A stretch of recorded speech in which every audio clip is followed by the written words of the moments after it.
واقعہ کربلا کے بعد یزیدی فوج نے نہایت سفاکی سے امام حسین علیہ السلام کے خیموں پر حملہ کیا۔ خواتین اور بچوں کو خیموں سے باہر نکال کر ان کے سروں سے چادریں چھینی گئیں، خیموں کو آگ لگا دی گئی اور اہل بیت کو بے یار و مددگار چھوڑ دیا گیا۔ امام حسین علیہ السلام کے اہل خانہ اور بچے، جن میں بیمار امام زین العابدین علیہ السلام بھی شامل تھے، ان کو قیدی بنایا گیا۔ انہیں زنجیروں میں جکڑ کر سخت اذیتوں کے ساتھ چلایا گیا، جبکہ شہداء کے کٹے ہوئے سروں کو نیزے پر بلند کیا گیا۔ قیدیوں کو کربلا سے کوفہ لے جایا گیا۔ یہ سفر نہایت اذیت ناک تھا، کیونکہ خواتین اور بچوں کو بے پردہ اونٹوں پر سوار کیا گیا۔ راستے میں لوگ تماشا دیکھنے جمع ہو جاتے اور یزید کی فتح کا جشن مناتے۔ کوفہ پہنچنے پر قیدیوں کو ابن زیاد کے دربار میں پیش کیا گیا۔ ابن زیاد نے اہل بیت کے ساتھ سختی اور بے ادبی سے پیش آیا، مگر بی بی زینب علیہ السلام اور امام زین العابدین نے اپنے خطبات سے اس کے ظلم کو بے نقاب کیا۔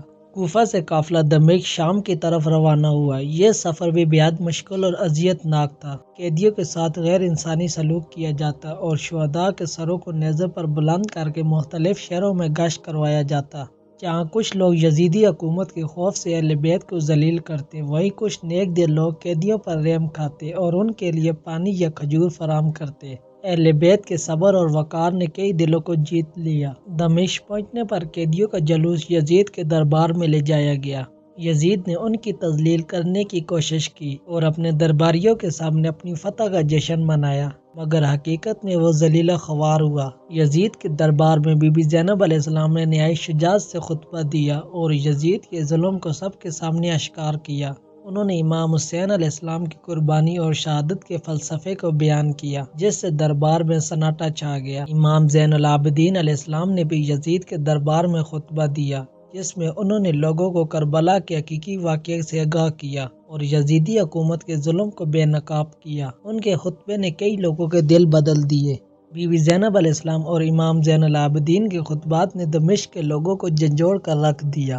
بہت سے لوگ یزید کے ظلم اور اہل بیت کے ساتھ ہونے والے مظالم پر شرمندہ ہوئے اور یزید کے خلاف آواز بلند کرنے لگے۔ عوامی دباؤ اور اہل بیت کی شجاعت دیکھ کر یزید نے قیدیوں کو رہا کرنے کا حکم دیا۔ اس نے ندامت کا اظہار کیا، مگر اس کا مقصد صرف عوام کے غم و غصے کو کم کرنا تھا۔ آزادی کے بعد قافلہ دوبارہ کربلا آیا تاکہ شہداء کی قبروں پر فاتحہ پڑھ سکے۔ یہ مقام اہل بیت کے لیے غم اور صبر کا نشان تھا، جہاں بی بی زینب علیہ السلام اور دیگر خواتین نے اپنے پیاروں کا ماتم کیا۔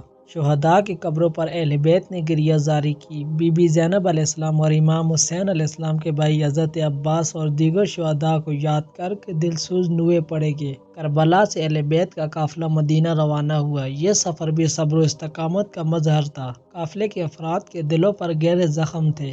مدینہ کے قریب پہنچنے پر اہل بیت نے شہر کے باہر قیام کیا تاکہ لوگوں کو اپنے غم کی تیاری کر سکیں۔ یہ خبر مدینہ میں پھیل گئی کہ امام حسین علیہ السلام اور ان کے ساتھی شہید ہو چکے ہیں۔ جب قافلہ مدینہ میں داخل ہوا تو ہر طرف غم و الم کی فضا چھا گئی۔ لوگ اہل بیت سے تعزیت کرنے کے لیے جمع ہو گئے اور پورے مدینہ میں ماتم برپا ہو گیا۔ مدینہ پہنچ کر بی بی زینب علیہ السلام نے مجالس برپا کی اور سانحہ کربلا کے مظالم کو لوگوں کے سامنے بیان کیا۔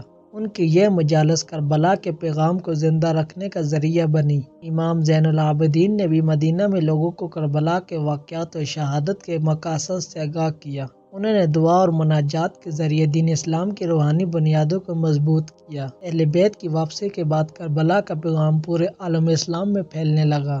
ظلم کے خلاف مزاحمت اور حق کی سربلندی کا جذبہ لوگوں کے دلوں میں اجاگر ہو گیا۔ کربلا سے واپسی کا یہ سفر صبر، شجاعت اور ایمان کی ایک لازوال داستان ہے۔ اہل بیت کی قربانی اور استقامت نے تاریخ میں ایک ایسی مثال قائم کی ہے جو ہمیشہ کے لیے مظلوموں کے لیے امید کا پیغام بن گئی۔